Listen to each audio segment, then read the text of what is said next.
from the heart of where innovation, money, and power collide. In Silicon Valley and beyond, this is Bloomberg Technology with Emily Chang.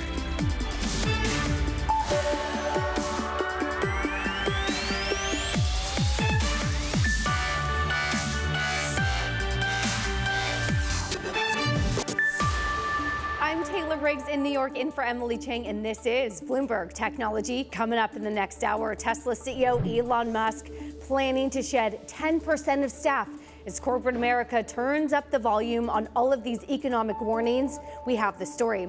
Plus, well, speaking of Elon Musk, he's one step closer to buying Twitter. The social media company says that a regulatory waiting period has expired. We'll discuss the next steps. And of course, a big preview of Apple's Worldwide Developer Conference coming up quickly on Monday. Developers are going to gather in person for the first time in years. What can we expect? We'll break it all down for you. We'll get to all of that in a moment. First, let's take a look at these markets. Our very own Bloomberg's Ed Ludlow has more in. Ed, I thought that we were going to try to eke out a gain this week, but unfortunately the losses Friday here, just not able to get it done.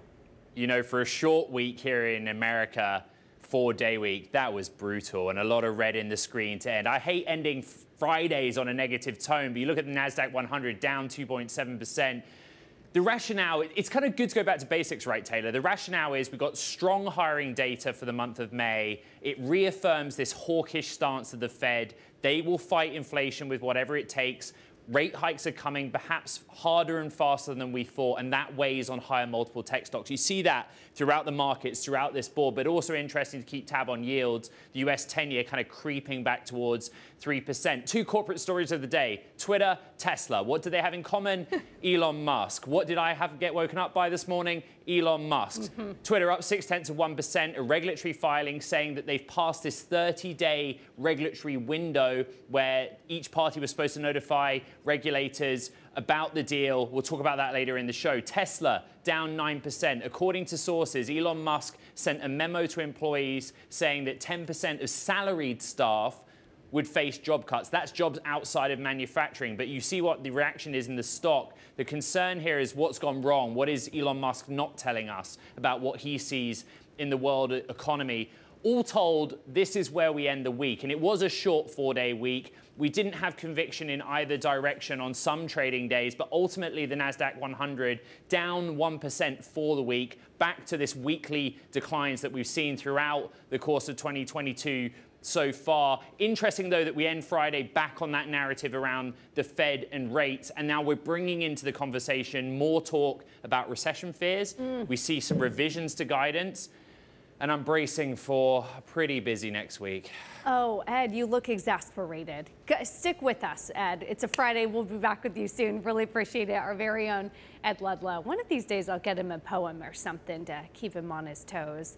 Let's stick with today's jobs market. The market moves, of course, those job numbers really coming thick and fast at 8:30 a.m. this morning. I want to do all of this with Crossmark's chief market strategist, Victoria Fernandez, and talk to us sort of about, you know, sort of the good jobs numbers and how we're thinking about the way that that impacts the Federal Reserve that certainly needs to be on the move.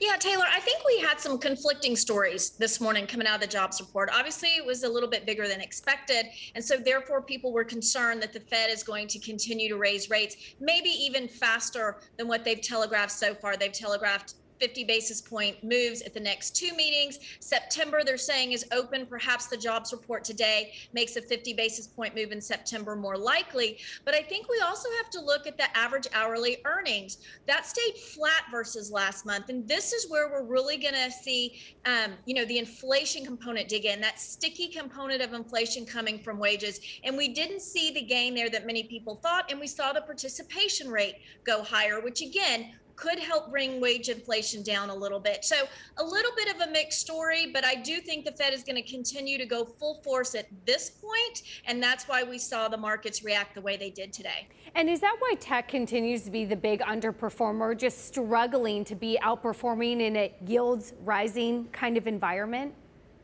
Yeah, obviously, when yields go higher, those tech names, those what we consider long duration stocks, tend to not do well. But look, even when yields went down, over the last 10 days or so. We had yields come back off of that intraday high of a 320, and we didn't see tech do tremendously well. We didn't see them take leadership. You still have energy taking leadership right now. So that has to make us think that there's not going to be a big shift, and we're going to be in a big upturn for the markets. It makes us think we are just having a little bit of a bear market rally right now with energy still leading. So I think you have to be careful with tech. There's a lot of volatility around those names with yields constantly moving, but I don't think you want to remove them all from your portfolio. You still need some exposure there. It was interesting, though, the strategist over at Bank of America said that tech is a huge laggard in sort of this stagflationary environment, and that growth is the laggard, that this sort of outperformance that we've had as of late is such an anomaly that really the trend is towards value. Are you viewing value outperformance and if we get a stagflationary environment? Yeah, we actually like value better here. When you look at our 10 predictions that we put out on December 31st, we talked about value versus growth.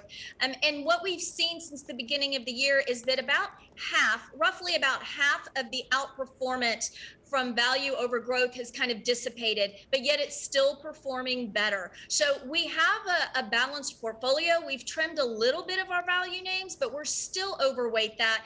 We still have growth names in the portfolio. We think with all the volatility that's coming, value may still outperform, but you want to make sure that you have a good balanced portfolio, and that's where we're having our clients position themselves.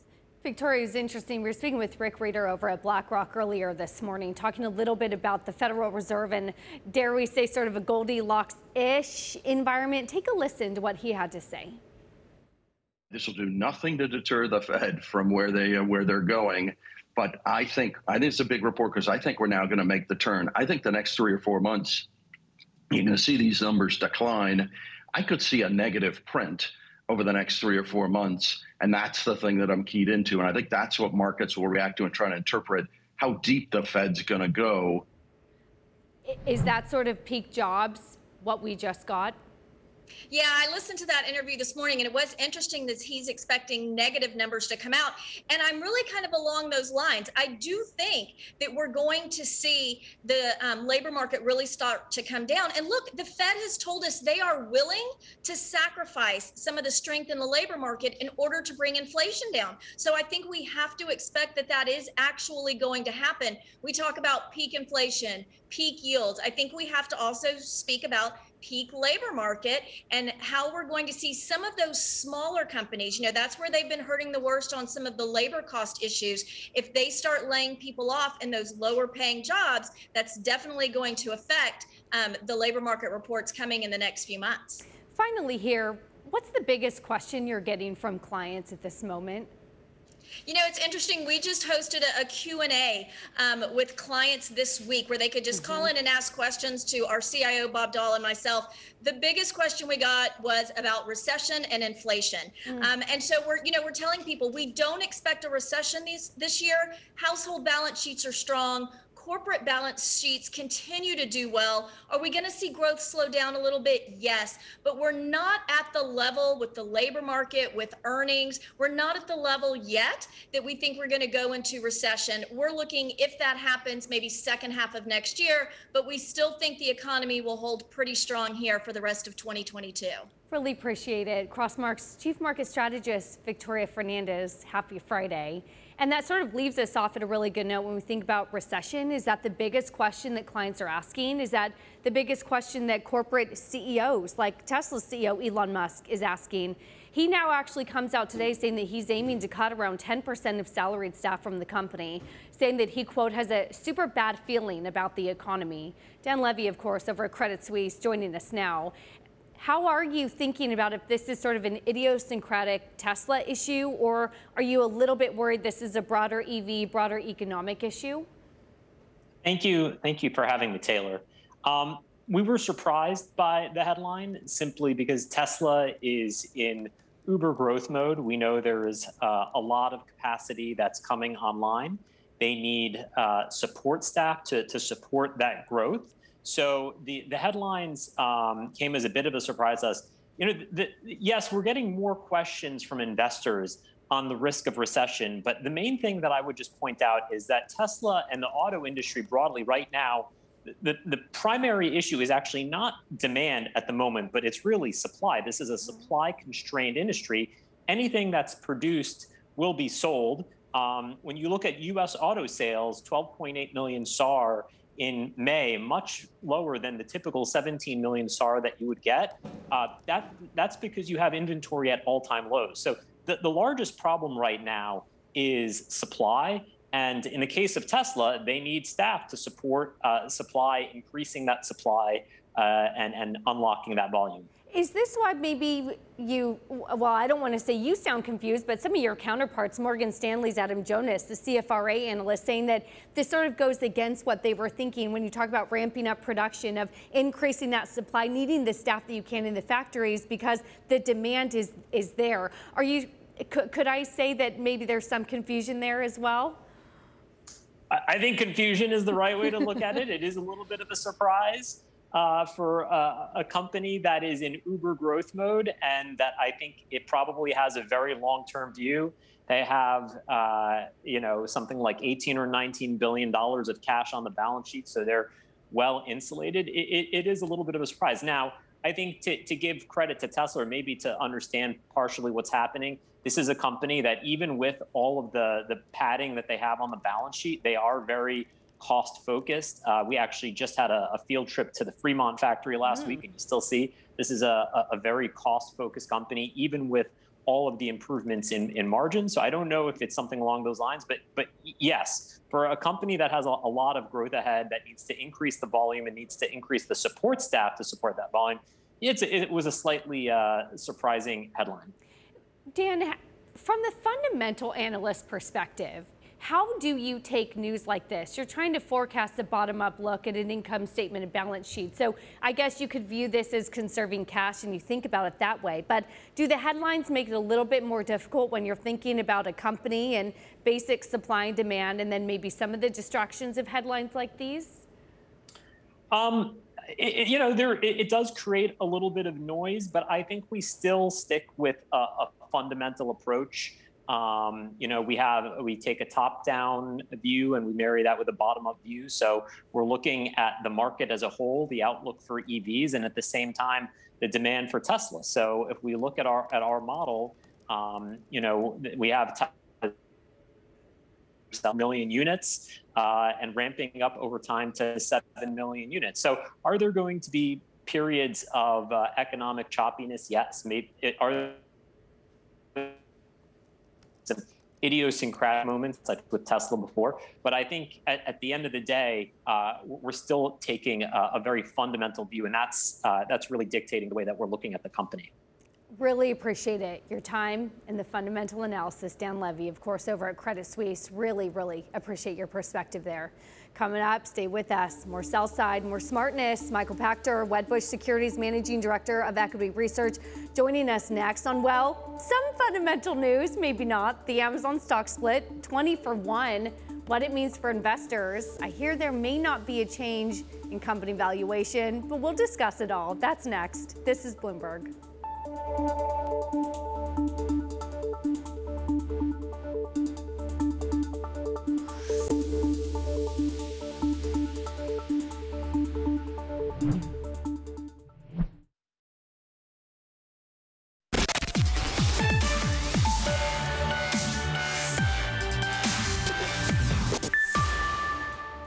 Let's talk about that stock split. Amazon's 20 for 1 with the first split adjusted trading. It all begins on Monday. Now, remember, the split was announced back in March. Shares initially got a boost, but then, of course, April and May came really falling here with a lot of the tech volatility. What does the split mean for investors? Joining us now, Michael Pachter, Managing Director of Equity Research over at Wedbush Securities. And we know the math, the intrinsic value hasn't changed for the company, but does the psychology, the consumer sentiment around the stock change it all for you? Yes. I mean, Taylor, I think that the idea of a split is to make the shares appear more affordable. And obviously institutions don't care, but individual investors do and employees do. So it allows the company to be more appealing to individual investors. And if you have $10,000 to invest, are you going to buy 4 shares of Amazon? Maybe not, but you might buy 100 shares at 120 and spend 12,000. I think that's how they're thinking about it. Same with employee compensation. I have a friend who went to work there, and I remember they gave him 223 shares of stock vesting over 4 years, and it was just really complicated.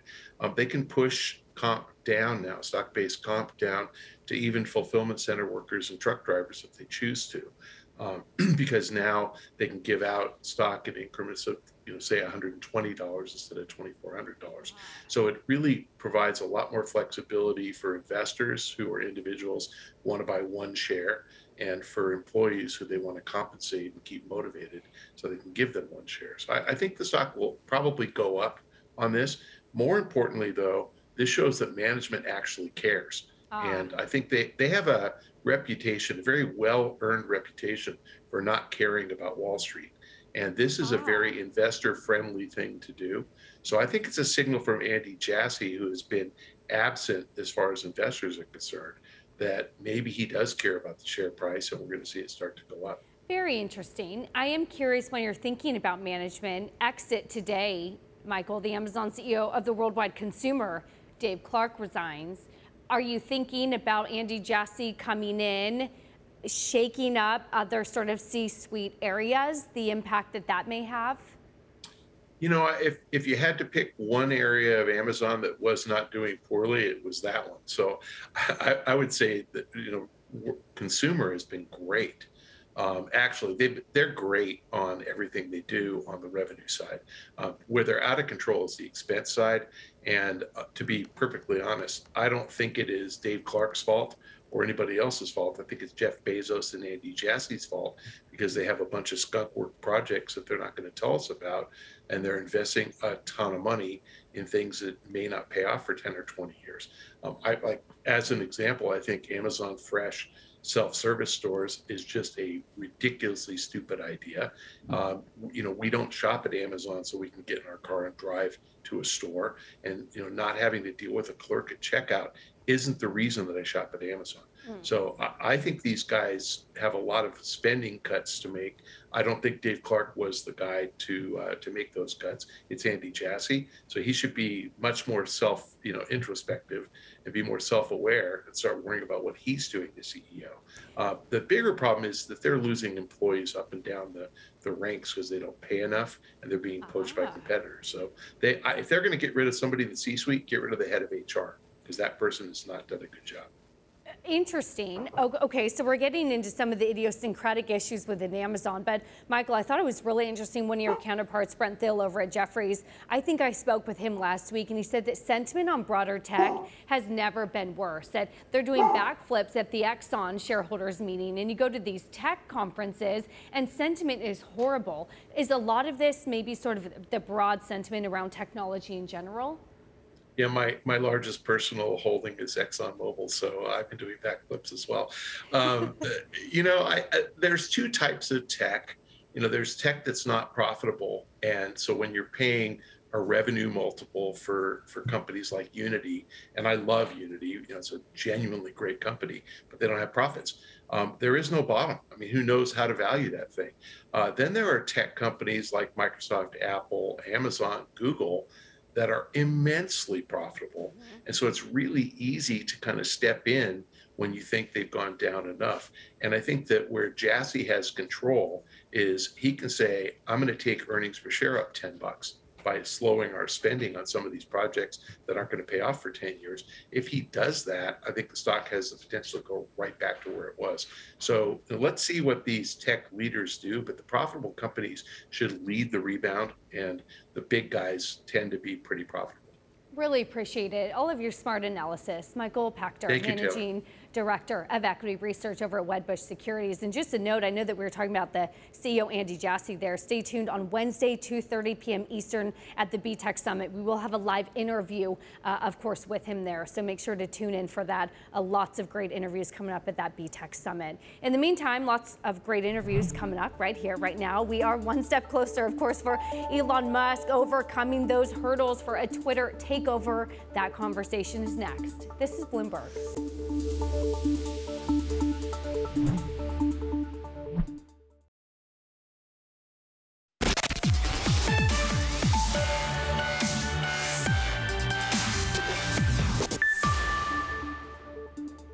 Twitter passed an U.S. antitrust review, clearing another step in its hurdle for the acquisition by Elon Musk in that proposed $44 billion deal. However, the transaction, it is still subject to acceptance by Twitter shareholders and other regulatory reviews. Joining us now, Bloomberg's Ed Ludlow, sticking around late for us on a Friday. And how much of this sort of hurdle today was expected? Yeah, it was expected, and to a large extent, it's rubber stamping. You know, essentially, the provision means that when a piece of M&A happens like this, both parties have to give the Federal Trade Commission and the Antitrust Division of the DOJ 30 days to review the deal. And all this regulatory filing showed us is that that 30-day period has elapsed, or the regulators went back to the parties and said, you pass the checks, you can proceed. But as we know, regulators are looking at other elements at this. For example, the timing of when Elon Musk started to build up his stake in Twitter ahead of that offer to buy the company. Interesting, Ed. The share price is at 40. Yes. That is a far cry from a 54.20. Are there real concerns that this may not get done? Yeah, certainly the rubber stamping news of Friday moves us towards a place where we think it's more likely to get done. We're talking about the spread here, right? The difference between the current share price, $40 a share, and the $54.20 per share offer that Elon Musk made. The basic rule being the wider that gets, it's a soft indication of skepticism on Wall Street is going to happen. If that gap closes, we're moving towards a place where it's more likely to happen. It's just a soft indication. You also have like merger arbitrage specialists that put odds on the deal. And at some point, the odds on this deal happening have been below 40%. They've now improved. The question is, does he come back in with a lower offer? And it seems like, given today's news, that's unlikely to be the case. Interesting. So the hurdle then that's now on Twitter, shareholders, what would be anything for them to not vote for it? Yeah, this is a psychological question more than anything. At $54.20 a share, you would lick your lips at that offer. That's a great offer if you're an existing shareholder of Twitter, because the trading in Twitter hasn't really mirrored what we've seen in broader markets, right? Because it's been subject to M&A and a take-private bid, it hasn't traded with the wild swings and big drops like we've seen in other social media stocks. So, yeah, wait and see. Really appreciate it. Our very own Ed Ludlow. Coming up, stick with us. Equality and inclusion in the workplace. We're going to speak with Virtual Gurus CEO Bobby Reset about her mission to represent underrepresented groups at her company. And that really important conversation is next. This is Bloomberg.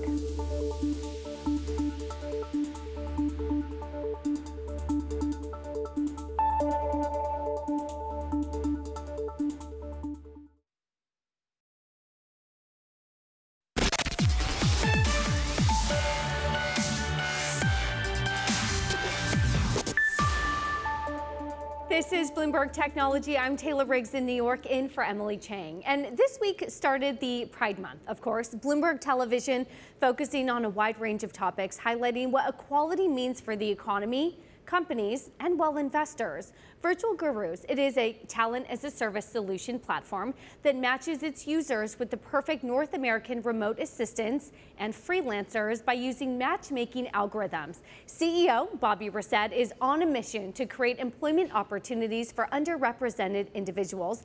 She has, of course, a mandate within her own company that 95% of the workers identify as female, 65%, of course, by the BIPOC community, and 45% as part of the LGBTQ+ community. Bobby, so pleased to say, joins us now and talk to us sort of as we kick off Pride Month and sort of a renewed focus on equality. And it's not lost on us that today is also Jobs Day as well, and continuing to see underrepresented individuals maybe not quite have the same opportunities as others. What do you really see as sort of the way to help move that forward?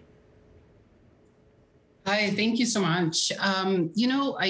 I think all companies are starting to gear towards inclusion and diversity in the workplace. At least we're seeing it a lot more now here in Canada. We obviously have a lot more work to do, and I think it's important that employers such as tech companies mostly need to really focus on putting that diversity out there right up front for everybody in their team to see and what they're working on, put their numbers on their site. I think all of this is extremely important so that we can show everybody that they are welcome no matter what. This is a technology show as well, so we're focused on equality across the board. We're really looking at highlighting it within the tech sector as well. Do you see that the tech sector has maybe lagged or struggled? And how do you sort of see this sector as being able to match other areas? I absolutely have. Down here in Canada, it took me more than 170 no's just to raise my seed round, which is obviously before the Series A funding round that we just closed. But I want to say that all of that wasn't because of who I am as a person. I'm an Indigenous LGBT woman. And, being an Indigenous LGBT woman in tech, but let alone a CEO of a very large scale up, I've seen a lot of the barriers. I've had to push through a lot of them. I've seen, so much that it's been difficult for me to be able to scale the company, knowing that people weren't believing in me because of who I am. So that's one of the reasons why Virtual Gurus focuses so much on diversity and inclusion in the workplace. So we hire people from all walks of life. And all of our talent are people that have a story. Every single one of them has a story, whether they're a landed immigrant to somebody who might be transitioning genders who can't find work because of it, to people who are veterans and might have social anxiety because of PTSD, and to people with mental health issues as well. And this is important that you're giving them a safe space to work. And I felt that using our platform for that was the best thing to do. Has anything gotten better, particularly since COVID, and a sort of renewed focus that we've all had on more equality? I think so, especially because of the remote work. Remote work is here to stay, and everybody's obviously figured that out with COVID, and everybody is not afraid to hit it head on as they were before. But I still think there's a lot going on. I still think that there's a lot of people being told no because of who they are. And I think, like I said earlier, that if it starts with one business just making that change and not being afraid to make that change and standing out and shouting those numbers out, just like how we shout out our 95% identify as women and 65% identify as part of the LGBTQ community. It's important to put that out so that people are seeing that. And so I've noticed a lot more tech companies that are hiring remotely are hiring a lot more diverse populations, but I think there's obviously still a lot of work to do. And you talk about remote work, and I am curious, is that sort of opened up the labor pool, that instead of access to the individual city, the remote work now is access to a talent pool across the whole country, maybe across the whole world? How have you seen within your company sort of the ability to use remote work to your advantage? So Virtual Gurus is a talent as a service platform. So what we do is we provide marginalized and underrepresented folks through the platform, and we match them with a business or an entrepreneur. Some of our largest clients come from the US, and we will provide anywhere from 100 to 200 to 300 virtual assistants for them. And a lot of them are actually coming to us because of our equality and our diversity. And they're actually saying, hey, you know what? We want 200 people of diverse backgrounds. And so we're noticing a lot more of that is coming out. The difference with us, though, is that a lot of companies like us offshore, and it's not necessarily a bad thing, but for us, we promise to keep it onshore to North America. So while we're going global, all of our workers will always remain in US or Canada, so we can keep it on our North American economy and keep it down here. You mentioned sort of your own struggles. I am curious, with the VC funding world, there's been a lot from a broad economic environment. We've been hearing that investors are saying to their portfolio companies, conserve cash, slow down, be prepared to not be able to fundraise for a while, be prepared to hold on to just whatever cash that you have on hand. Have you found the fundraising environment generally a little bit better, particularly for minority-owned businesses, such as yours? How have you experienced sort of that VC funding in maybe a post-COVID environment now?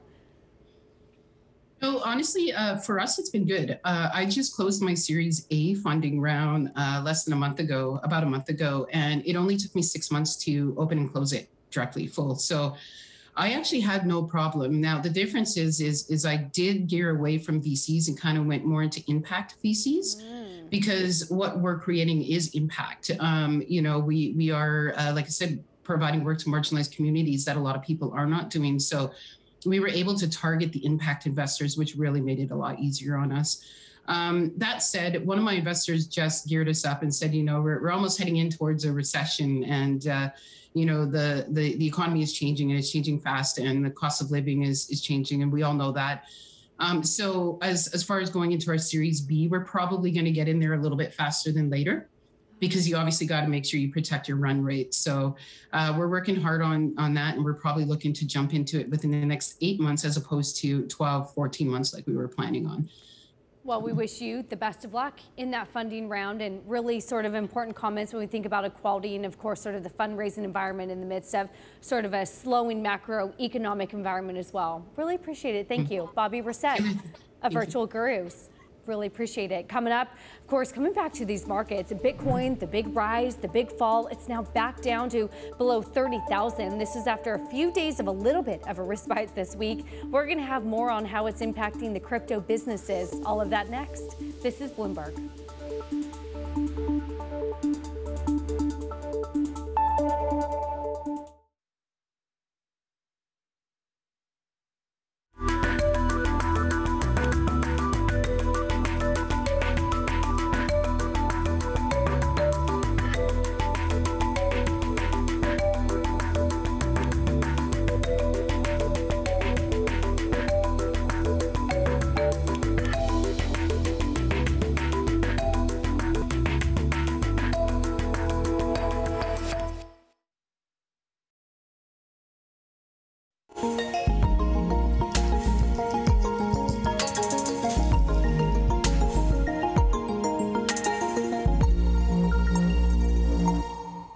For our crypto report, I want to start with Bitcoin dropping back below the 30,000 mark. This is after sort of it regained that closely watched level just a day ago. Our crypto contributor, Sonali Bostic, here with more. And Sonali, is this sort of a classic risk-off sort of sentiment again? Yeah, you're looking at the S&P that was down another week. But if you look at it, Taylor, something interesting, even with the 2-day decline or a 24-hour decline in Bitcoin of about 2%, you actually have over a 7-day period a 3% rise in Bitcoin. We should look at what this downturn really looks like in the context of other stocks as well. Because as we know, this rout in Bitcoin is really hurting other companies that are exposed to Bitcoin.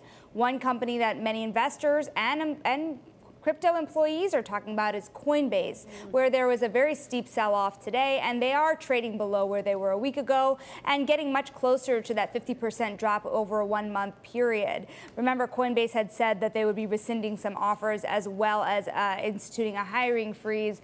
There are other stocks out there that are still also trading lower on the week. They have not said anything necessarily about hiring, but you look at a Riot blockchain or a Block and you wonder how the stock pressure will impact their plans moving forward, Taylor. Really appreciate it, Sonali. Stick with me here because I'm going to bring in our next guest for more insight on this. Tegan Klein, of course, the co-founder of EdgeNode, the company behind the Graph protocol. You think of them as the Google of blockchains. And before we get into the nitty gritty, I'm curious how you think about the volatility surrounding the price action and the calls that it's going to go to 400,000 and then calls that, well, maybe actually Bitcoin's only worth 8,000. How does all of that volatility impact you? Yeah, it doesn't really. I've learned about Bitcoin in 2011, so I've been used to this volatility, and we kind of prepare for it and brace ourselves within the crypto space for that volatility, and we're just focused on building. Speaking of building, Tegan, how do you think about this in terms of all the companies out there that had these really tremendous hiring plans like Coinbase and now saying that they may rescind some offers? How does that impact the inclination of certain people who maybe were not in crypto before but were thinking about crypto and now might be more spooked by some of these knee-jerk reactions ahead? No, I think that that's a fair response, but I do notice that there are still many projects hiring within the space. Coinbase is a multi-thousand person company, and so with volumes down, exchanges are impacted. And so it sounds like they just want to hunker down for a bit, but there are many projects that are building within the space. And one thing that's really interesting about the crypto ecosystem is that you don't need companies that are thousands of people wide unless it's a bridge to the space like Coinbase. You can have companies that are much smaller, so a few dozen to a few hundred, and then it's less impactful when there are times like this. So I wouldn't lose steam. I think that it's still quite optimistic within the space and just with the potential that crypto and Web3 have. Well, what are the kinds of companies you think will be able to hire most, Tegan? Where can a person who wants to get a lot of crypto skill gain that crypto expertise in a crypto winter?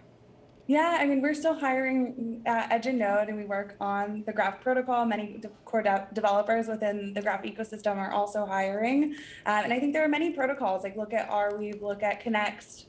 We still need talent. And it's actually in a market like this, it's easier to get talent. The price tags for talent were really rising up during the bull market. And so it is a good opportunity for projects and companies to be very decisive about who they want to hire and the roles that they really need to hire for in a time of uncertainty within the broader macro environment. Yeah, many projects are still hiring. How do you think about the inherent conflict of decentralization on companies that are getting bigger and bigger who might need authority and centralization over a product? Yeah, it's a great question. So I think in Web3, you really want to give that power away. You want to give that power back to the user, and that's really what this is about. But that doesn't mean that centralized companies won't go away. They'll just exist in the concept of decentralization. And the Graph protocol is a great example of this. There are over 5 companies, one of which is Edge and Node, that exist within the context of that protocol. And now that we have these new monetization structures, we're able to get rid of the kind of wonky monetization models like ads and kind of making users the product, like what we see a lot in Web 2 within the Web3 space. And so that's exciting. The Graph has been referred to as the Google of blockchains, and you've announced a Web3 browser. So how is that kind of browser going to be different than Google itself?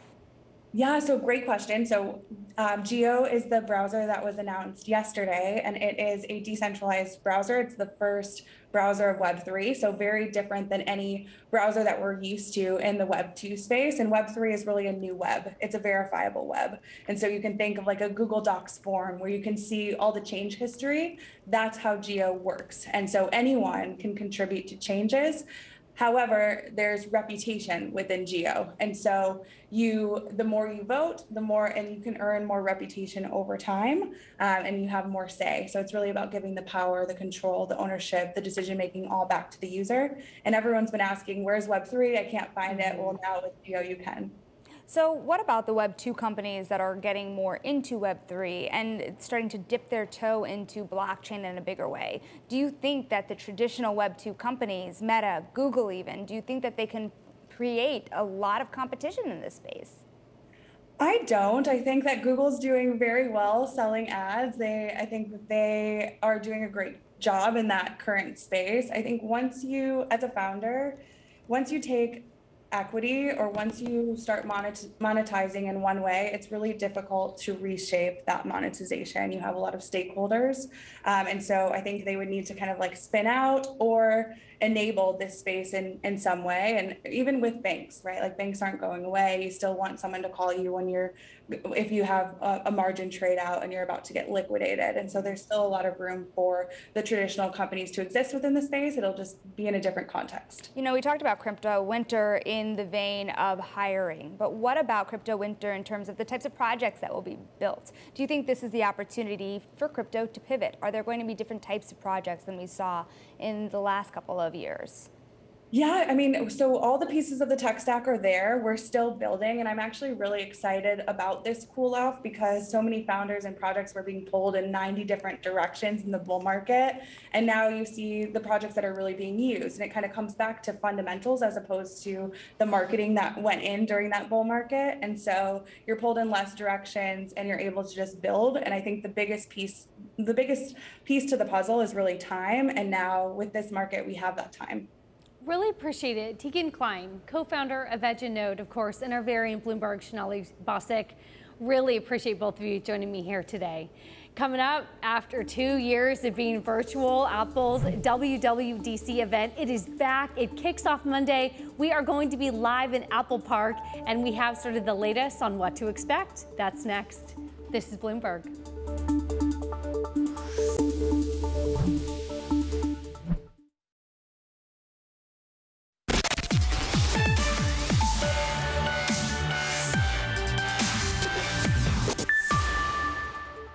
The Apple Worldwide Developer Conference, it kicks off Monday in person for the first time since the beginning of the pandemic. The tech giant holds it each year to show off new features and device enhancements that developers can harness with their apps. Joining us now, Ben Bajarin, Principal Analyst and CEO at Creative Strategies, a consumer tech research company. So, okay, hit it with me first. What is sort of the key thing that you're really looking forward to on Monday? Yeah. Apple's WWDC is always an interesting event because it's the one sort of place where they do give a little bit more of a roadmap to the future, not the long off future, but stuff that's coming this fall. So they'll preview everything new that's coming to iOS, iPadOS, macOS, stuff like that, maybe tvOS. So it's generally always a software focused event. I know we talk a lot about hardware, but I don't know how much hardware will really be at this event. It's not typically what Apple does with WWDC, but really just talking to developers, showing them the vision for the platform, where they're going so that they can start to take advantage of new SDKs and APIs, create new apps on whatever new bells and whistles they're bringing to the platform. So that's usually what I'm looking at the most, is how are they evolving their platforms forward? And then things around if a piece of hardware shows up or something else is usually kind of icing on the cake. Would that be in the form of a new headset? I don't think so. I would not expect that. I would caution others to not expect that. I mean, personally, I'm not sure the technology is there yet, even from stuff I've seen demo and tech-wise. It's just not there. So I would caution away from that. But that being said, Apple does have a toolkit called ARKit that they're continuing to try to gain momentum for and get developers to start using more. So it'll be interesting to see if they launch anything new around ARKit that might give us some signals about where they're going. But really, again, it's about getting developers to take advantage of those tools, those technologies, and create new apps. And in this case, maybe more AR apps, but they'll be smartphone based. When we talk about the apps, our own internal reporter, Mark Gurman, has done a lot of research and looking at maybe a new iOS 16, the way it can interact with the user. How do you think about the iOS system, the 16? Yeah, I think it would be really interesting. I mean, that could be, in my opinion, one of the bigger surprises if there's a user interface overhaul, something that's flashy and new that we can get excited about. You know, iOS is great. It's evolved quite a bit of time. It's really only gone through a couple of serious, I would say serious user interface overhauls. So people have argued that we're due for one to make it more flashy and new, because that's the thing I think that's really interesting about this platform in general. Apple's approach to it is this event really signals all of the new features and functionality that they bring to their customer space, right? Basically making all of their customers' devices better with a software update. And so what might that look like with something that's kind of brand new? I think that would be an interesting surprise. Again, it's hard to expect that, but that's the kind of thing that I think people would get really excited about as a fresh look for iOS. This is also a company that has done a huge amount of work to bring the chip design in-house. How much of that is control over your own destiny versus some comments on the supply chain that are still a little bit difficult in this environment? I think it's primarily driven by control of destiny. I mean, I think Apple looks at the entirety of their product roadmap, from software, services, and hardware. They always have a vision for that, where they want to go. And they take that and build silicon with that vision in mind, right? The silicon team is in lockstep with the hardware planning team, the software planning team, and services. So it's really a comprehensive whole. No doubt there's supply chain issues, but the reality is, even with Apple's internal design of these chips, they're not going to be immune to the supply chain issues. Hopefully they can try to manage that better. But absolutely, Apple Silicon is a critical part of moving their hardware device strategy forward in everything, including some things that are new in the future, whether that's headsets or whatnot. It'll all be Apple Silicon based. Do you see any sort of macro issues, the supply chain snarls, the shutdowns of some of the factories in China starting to impact this company in a significant way? I don't know about a significant way, but we're definitely worried about some impact. I mean, there's no doubt that the China market has slowed down quite a bit, even just consumers buying there, and China is a big part of Apple's business. So I do think people are starting to caution a little bit about what do you expect in terms of a hardware impact. Again, that's not demand going away. That's just people either not being able to get outside and buy phones. That's supply chain or factories being shut down, not being able to make them. And so across the board, and I think this is true really of all consumer electronics as a category, these aren't necessarily lost sales. These are just delayed sales. But that being said, it's going to have an impact, right, in a short term to some degree. Really appreciate it. Ben Heron, Principal Analyst and CEO over at Creative Strategies. Really appreciate it. That does it for this edition of Bloomberg Technology. Tune in Monday. BTech live from the WWDC. You don't want to miss it. This is Bloomberg.